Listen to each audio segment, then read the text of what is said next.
Inter computer education की इस class में आपका स्वागत है। इस क्लास में हम एक्सेल के इफ काउंटिफ फॉर्मूले के बारे में समझते हैं। यहाँ पर आप देख सकते हैं मैंने कुछ कंट्री के नाम लिख रखे हैं। अगर आपके एक्सेल में किसी तरह का डेटा लिखा हुआ है और उस डेटा में कुछ डेटा आपका डबल है और आप चाहते हैं जो भी उस लिस्ट में सिंगल रिकॉर्ड हो उसका लिस्ट हमें साइड में अलग कॉलम में आ जाए, तो हम इफ काउंटिफ का यूज करते हैं। जैसा आप देख पा रहे होंगे यहाँ पर एक लिस्ट बनी हुई है जिसमें इंडिया लिस्ट में 1 टाइम है, तो आप देखेंगे यहाँ पर निकल के आ गया। और जो डेटा डबल है यानी एक से ज्यादा बार लिखा हुआ है वो डेटा यहाँ पर नहीं आया है। तो ऐसा अगर आपके पास कोई रिकॉर्ड है जिसमें कुछ डेटा डबल है, 1 टाइम से ज्यादा बार लिखा हुआ है या कुछ डेटा सिंगल है, तो आप कैसे इसको अलग से निकालेंगे इसको हम समझते हैं। इसके लिए मैं क्या करता हूँ, यहाँ से इस डेटा को रिकॉर्ड को सिलेक्ट करता हूँ और यहाँ पर कॉपी करके मैं एक अदर शीट पे जाता हूँ, यहाँ से ओपन करके और यहाँ पर पेस्ट कर देता हूँ। इसकी कॉलम की साइज को थोड़ा बड़ा कर लेता हूँ और यहाँ पर मुझे रिजल्ट चाहिए इसलिए इस कॉलम की साइज को मैं बड़ा कर देता हूँ। अब मैं चाहता हूँ कि यहाँ जो भी लिस्ट में 2 बार नाम लिखे हैं यानी कि 2 टाइम जो वैल्यू है वो यहाँ से न निकल कर यहाँ पर जो भी सिंगल वैल्यू है वो यहाँ पर आ जाए। तो इसके लिए मैं क्या करता हूँ, यहाँ पे एक फॉर्मूला लिखूंगा। इसके लिए मैं इसकी फॉर्मेटिंग कर देता हूँ, इसकी साइज थोड़ी सी इसकी इंक्रीज कर देता हूँ और इसके बाद मैं इसमें डेटा को सिलेक्ट करके रिकॉर्ड सेल्स को सिलेक्ट करके यहाँ पर बॉर्डर अप्लाई करता हूँ और फिर यहाँ पे लगाता हूँ सबसे पहले इक्वल लगाने के बाद हम जानते हैं एक्सेल में सभी फॉर्मूले इक्वल से स्टार्ट होते हैं। इक्वल लगाने के बाद हम फॉर्मूला लिखते हैं इफ ब्रैकेट ओपन काउंटिफ के बाद हम ब्रैकेट फिर से ओपन करेंगे और यहाँ पर हमसे रेंज पूछा जा रहा है, तो हम क्या करेंगे, जो हमारा डेटा लिखा है ऊपर से नीचे तक हम उसको पूरा सिलेक्ट कर देंगे और इसको हम कर देंगे लॉक। इन सेल को लॉक करने के लिए हम कीबोर्ड से F4 दबाना होगा, देन हमें कॉमा लगाना है और फिर से लिस्ट में जो सबसे पहला नाम है उस पर क्लिक करना है, ब्रैकेट क्लोज करना है, देन इक्वल लगाना है, 1 लिखना है और फिर से कॉमा लगाने के बाद लिस्ट में जो सबसे पहला नाम दिया गया है उसी पर फिर से क्लिक करके हमें कॉमा इन्वर्टेड कॉमा 2 बार लगाना है और ब्रैकेट क्लोज कर देना है। जस्ट हम क्या करेंगे, इंटर करेंगे, तो अगर डेटा में ये नाम 2 टाइम होगा तो यहाँ पर नहीं आएगा। अगर इंडिया 1 बार है तो यहाँ पर ये रिकॉर्ड में शो करेगा इंडिया। हम करते हैं इंटर, ये देखिए यहाँ पर ये आ चुका है।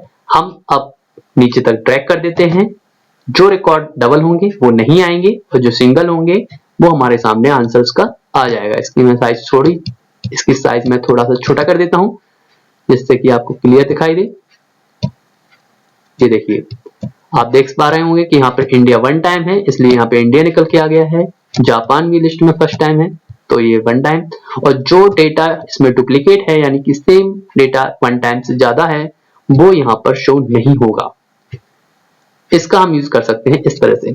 आप देख सकते हैं मैंने इस तरह से आपको बताने की कोशिश की है, लेकिन कभी कभी क्या होता है कि आप किसी रिकॉर्ड को बना के रखे हुए हैं और उस रिकॉर्ड में आपको इस तरह से डेटा यूनिक वैल्यू नहीं निकालनी है। आप चाहते हैं कि आपके रिकॉर्ड में से यूनिक जो वैल्यू है वो कंटिन्यू आए। जैसे मैं एग्जांपल के लिए यहाँ पे आपको कुछ बता देता हूँ, जैसे यहाँ पे यूनिक वैल्यू ले लेता हूँ इंडिया,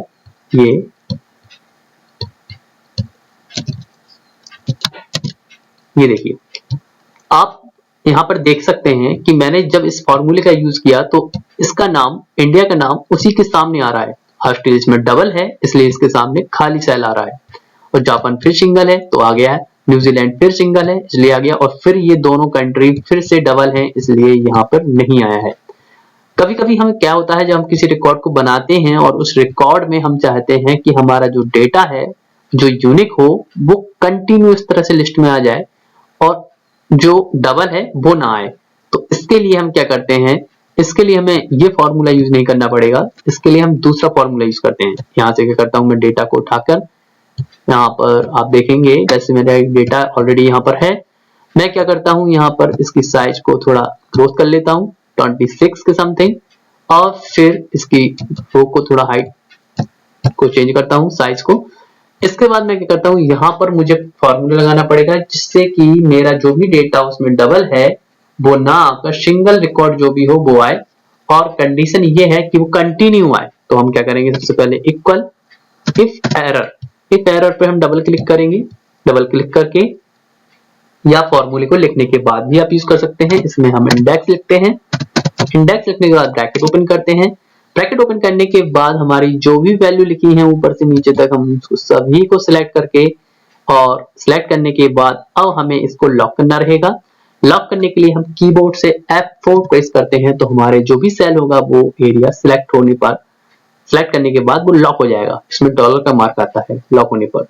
इसके बाद कॉमा, देन मैच लिखते हैं। मैच लिखने के बाद ब्रैकेट ओपन करते हैं और हम लिखते हैं 0। लुकअप वैल्यू हमने 0 दे दी। इसके बाद फिर हम क्या करते हैं, काउंट इफ लिखते हैं।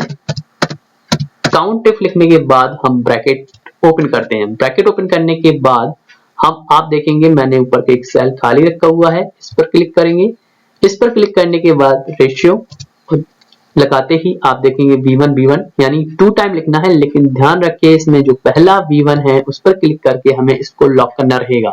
यहाँ क्लिक करने के बाद कीबोर्ड से F4 दबाएं और फिर लास्ट वाले के पीछे क्लिक करके कॉमा लगाने के बाद फिर से हमें क्या करना है, जो हमारी सारी वैल्यू लिखी हुई है उनको ऊपर से नीचे तक फिर से सिलेक्ट कर देना है। और सिलेक्ट करने के बाद हम क्या करेंगे, F4 दबाएंगे, जिससे हमारे सभी सेल लॉक हो जाएंगे। ब्रैकेट क्लोज करने के बाद फिर हम लगाएंगे प्लस का मार्क लगाने के बाद हम लिखेंगे, ब्रैकेट ओपन करेंगे। ब्रैकेट ओपन करने के बाद हम लिखेंगे काउंट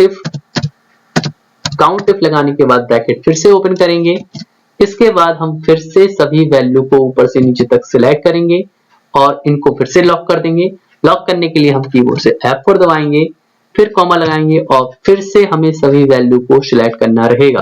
तो हम ऊपर से नीचे तक सभी वैल्यू फिर से सिलेक्ट करते हैं और फिर से इनको लॉक करते हैं F4 से। ब्रैकेट क्लोज करते हैं। ग्रेटर देन और लेस देन दोनों मार्क आएंगे, पहले ध्यान रखें लेस देन आएगा फिर ग्रेटर देन आएगा। इसके बाद 1 लिखेंगे। 1 लिखने के बाद कॉमा लगाएंगे, सॉरी कॉमा नहीं लगाना, ब्रैकेट क्लोज करना है। ब्रैकेट क्लोज करने के बाद कॉमा 0 लगाने के बाद डबल ब्रैकेट क्लोज और कॉमा इन्वर्टेड कॉमा लगाएंगे और फिर हम क्या करेंगे, 2 टाइम इन्वर्टेड कॉमा लगाने के बाद शिफ्ट के साथ ब्रैकेट क्लोज कर देंगे। यहाँ आप देख सकते हैं कि मैंने पूरा फॉर्मूला लिख दिया है।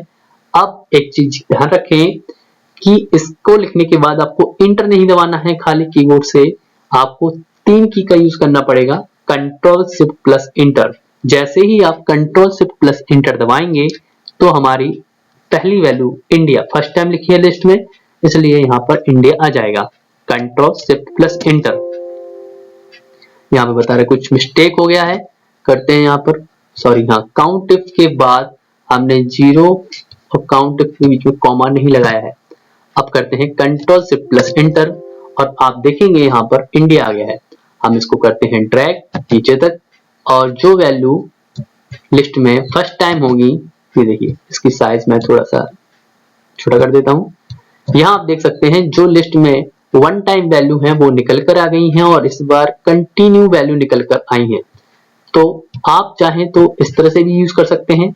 अगर आपको वैल्यू के सामने कोई वैल्यू चाहिए तो आप काउंट इफ का यूज कर सकते हैं, जो मैंने पहले बताया हुआ था।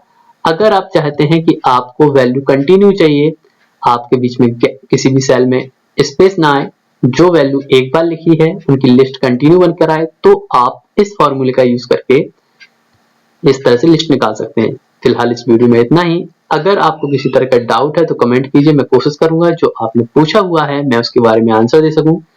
फिलहाल इस वीडियो में इतना ही, धन्यवाद।